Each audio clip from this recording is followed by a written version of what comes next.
Stay sharp. JustProfessor here. Your brain is making up memories right now, filling in gaps with complete fiction, creating detailed stories about things that never happened. And you have absolutely no idea which of your memories are real and which ones your brain just invented. You're walking around with fake memories that feel as real as actual ones. Someone asks you why you made a decision.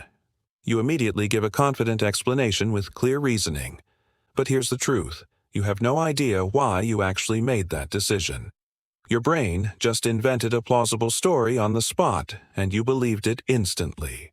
This is confabulation, when your brain creates false memories or explanations to fill gaps, and does it so smoothly you can't tell the difference between real memories and manufactured ones. And it's happening way more often than you think. Confabulation is when your brain fabricates memories, reasons, or explanations without you realizing it's making things up. You have gaps in your memory or understanding, and instead of admitting, "I don't know," your brain instantly creates a story that fills the gap. This story feels completely real and true to you. You're not lying. You genuinely believe the confabulated memory or explanation because your brain presented it to you as fact. This happens because your brain hates gaps and uncertainty. When you can't remember something or don't know why you did something, your brain doesn't just sit there confused. It automatically fills in the blanks with plausible information. It creates narratives that make sense based on what you do know. This process is instant and unconscious. By the time the false memory or explanation reaches your awareness, it already feels like a real memory. The problem is you can't tell the difference between real memories and confabulated ones. Both feel equally real. Both come with the same sense of certainty. So you walk through life with a mix of actual memories and brain-generated fiction, completely unable to distinguish between them. You defend false memories as true. You confidently explain decisions based on reasons your brain made up. Confabulation is contaminating your understanding of your own past and your own mind. Let me show you how this works. The most common form is rationalizing decisions you made for reasons you don't actually know. You buy something on impulse. Someone asks why you bought it. You immediately say, "Because I needed it," or "because it was a good deal." But actually, you bought it because of emotional factors you're not aware of. Maybe you were in a good mood. Maybe the packaging was appealing. Maybe you were copying someone you saw. Your brain confabulated a logical reason that sounds good, but isn't the real reason. Research on split-brain patients shows confabulation perfectly. These patients had surgery separating their brain hemispheres. Researchers can show information to one hemisphere that the other hemisphere can't see. They show the left hand a command that only the right brain sees. The left hand follows the command. Then they ask the person why they did that action. The left brain, which controls language but didn't see the command, has no idea why. But it doesn't say, "I don't know." It instantly confabulates a reason. "I felt like stretching," or "I was reaching for something." The person genuinely believes these made-up explanations. Memory gaps get filled with confabulation constantly. You're trying to remember an event from your past. You remember some parts, but not others. Your brain doesn't leave the gaps empty. It fills them in with plausible details based on other memories, assumptions about what probably happened, or things people told you later. These filled-in details feel like real memories. You have no way to distinguish between the parts you actually remember and the parts your brain invented. Confabulation happens in conversations all the time. Someone asks about your past and you start telling a story. As you tell it, you realize you can't remember certain details. But instead of saying, "I don't remember that part," your brain fills it in on the fly. You describe details you don't actually remember. You might even add elements from other memories or from stories you heard. By the end, you've told a story that's partially true and partially confabulated, and you can't tell which parts are which. Motivation and intention get confabulated. You do something, then later you're asked what you were trying to accomplish. You give a clear answer about your intentions. But actually, your actions might have been more impulsive or less thought out than your explanation suggests.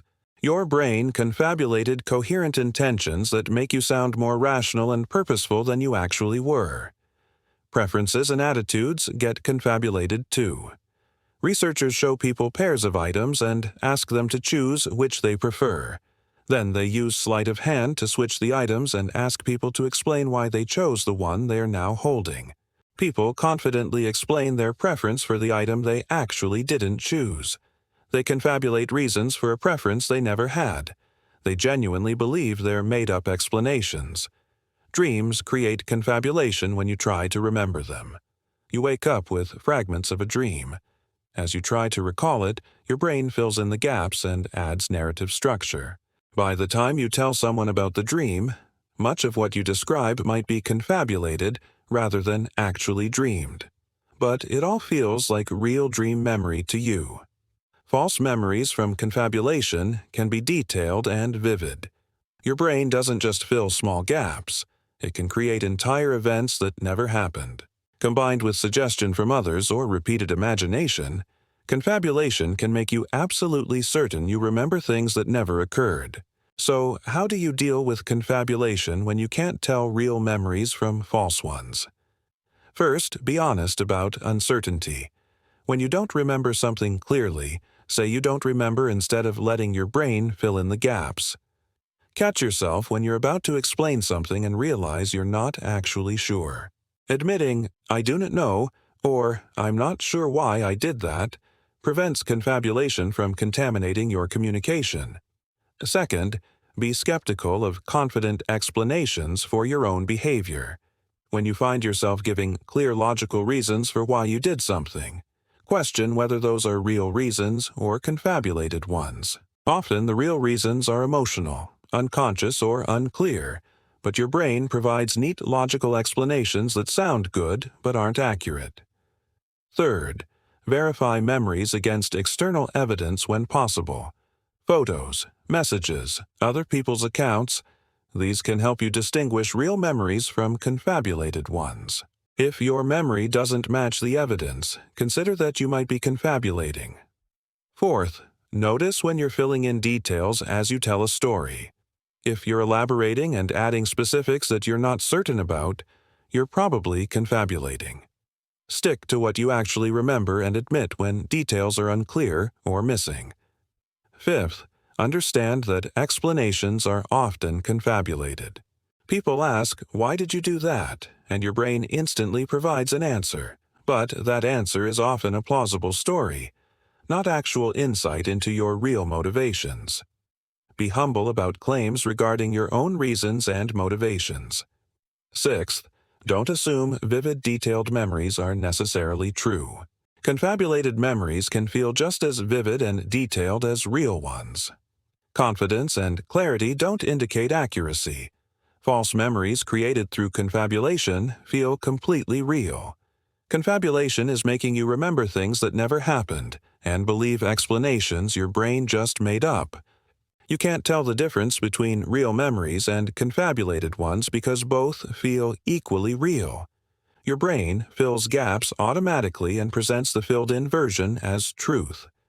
You genuinely believe you remember events that never occurred and motivations you never had.